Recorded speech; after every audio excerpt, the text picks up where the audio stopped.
இந்த கஸ்டமர் நம்மள எப்படி காண்டாக்ட் பண்ணாங்கன்னா, ஏற்கனவே திருப்பூர் மாவட்டம் முத்தூர்ல நம்ம பயணியர் பயோ டேங்க் 6000 லிட்டர் ஃபிக்ஸ் பண்ணி குடுத்துருந்தோங்க. அதுக்கு ஆப்போசிட்லயே முத்தூர்லயே ரொம்ப ஃபேமஸான குப்பண்ணா பேக்கரி இருந்துச்சு. அவங்களோட வீட்டுக்கு தான் இன்னைக்கு நம்ம பயணியர் பயோ டேங்க் ஃபிக்ஸ் பண்ணி குடுக்கலான்னு வந்திருக்கோங்க. அந்த டேங்க ஃபிக்ஸ் பண்ணும்போதே இந்த கஸ்டமர் நம்மகிட்ட வந்து டேங்கோட டீட்டெயில்ஸ் எல்லாமே கேட்டுட்டு, நாங்க வீடு கட்டலான்னு பிளான் பண்ணிட்டு இருக்கோங்க. கண்டிப்பா இந்த டேங்க் எங்களுக்கு தேவைப்படும். நாங்க காண்டாக்ட் பண்றோம்னு சொல்லியிருந்தாங்க. இப்ப நம்மள காண்டாக்ட் பண்ணிட்டு 2000 லிட்டர் எங்களுக்கு டேங்க் தேவைப்படுதுன்னு சொல்லியிருந்தாங்க. அதனால இங்க நம்ம 2000 லிட்டர் டேங்க் தான் ஃபிக்ஸ் பண்ணி கொடுக்கலான்னு வந்திருக்கோங்க. டெய்லியும் 15 பேர் யூஸ் பண்ணுறதுக்கு இந்த டேங்க் சைஸ் போதுமானதுங்க. இந்த மாதிரி குழி எடுத்துட்டுங்க உள்ள எம்சாண்டை கொட்டி பெட் மாதிரி ரெடி பண்ணிட்டு அப்படியே இந்த டேங்கை உள்ள இறக்கிற வேண்டியதாங்க. இதுக்கு தனியாக நீங்கள் சிவில் ஒர்க்குன்னு எதுவுமே பண்ண தேவையில்லை. இந்த டேங்குக்குள்ளே வர மனித கழிவுகள் உள்ள வரவே சுத்தமாயிட்டே இருக்குங்க. தண்ணீரையும் சுத்திகரித்து வெளியே அனுப்பிச்சிரும். வெளியே வர அந்த தண்ணியில் எந்த ஒரு கழிவுகளும் துர்நாற்றம் இருக்காதுங்க. அந்த தண்ணியை நீங்கள் கார்டன் இருந்துச்சுன்னா அதில் விட்டுக்கலாம், இல்லை ட்ரைனேஜ் இருந்துன்னா அதில் விட்டுக்கலாம், இல்லைனா ரிங் போட்டு நீங்கள் பூமிக்கு கீழே போகிற மாதிரி பண்ணிக்கலாங்க. இந்த இடத்துல நாங்கள் கார்டனில் விட்டுக்கிறோன்னு இவங்க சொல்லியிருந்தனால நம்ம அந்த மாதிரி தான் பண்ணி கொடுத்துருக்கோங்க.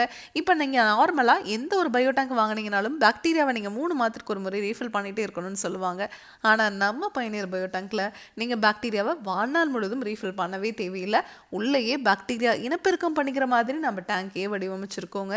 அதனால தான் நம்ம பயணியர் பயோ டேங்க் உங்களுக்கு டேங்குக்கும் 50 வருஷம் வாரண்டி, பாக்டீரியாவுக்கும் 50 வருஷம் வாரண்டி கொடுத்துட்றோங்க. நம்ம சைட் இன்ஜினியர் உங்களுக்கு இந்த மாதிரி அலைன்மெண்ட் எல்லாம் பார்த்து பாத்ரூமோட வாட்டம், ட்ரைனேஜ் இருந்ததுன்னா அதனோட டெப்த் எல்லாமே செக் பண்ணிவிட்டு 50 வருஷத்துக்கு எந்த ஒரு ரீவொர்க்கும் இல்லாத மாதிரி டேங்கை ஃபிக்ஸ் பண்ணி கொடுத்துருவாங்க. இப்போ நீங்கள் செப்டிக் டேங்க் கட்டுறீங்கன்னா அது என்னைக்காவது நிறையும் இல்லையா? இந்த டேங்க் உங்களுக்கு என்றைக்குமே நிறையாது. நீங்கள் செப்டிக் டேங்க் க்ளீன் பண்ணுற மாதிரி இந்த டேங்கை நீங்கள் எப்போதுமே க்ளீன் பண்ண தேவையில்லை. எந்த ஒரு மெயின்டெனன்ஸும் இந்த டேங்குக்கு கிடையாதுங்க. இந்த மாதிரி ஃபிக்ஸ் பண்ணிவிட்டு உள்ள எம்சாண்ட் எல்லாம் கொட்டி சைடில் எல்லாம் கொட்டி க்யூரிங் பண்ணிவிட்டு அப்படியே இந்த டேங்கை க்ளோஸ் பண்ணிட வேண்டியதாங்க.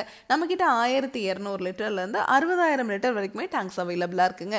2 பேர்த்துலேருந்து 600 பேர் யூஸ் பண்ணுறதுக்குமே எங்களால் இதே மாதிரி சிங்கிள் டேங்காக செஞ்சு கொடுக்க முடியும். இதை பற்றி உங்களுக்கு இன்னும் டீட்டெயிலாக தெரிஞ்சுக்கணும் அப்படின்னா பயனியர் பயோ செப்டிக் டேங்க் அப்படிங்கிற யூடியூப் சேனலுக்கு போய் நான் இன்ஸ்டால் பண்ணியிருக்க எல்லா வீடியோஸுமே நீங்கள் பார்க்கலாம். உங்கள் ஃப்ரெண்ட்ஸ் நெய்பர்ஸ்னு யார் என்ன கன்ஸ்ட்ரக்ஷன் பண்ணிட்டு இருந்தாலும் அவங்களுக்கு இந்த வீடியோவை மறக்காமல் ஷேர் பண்ணிடுங்க. Thank you friends.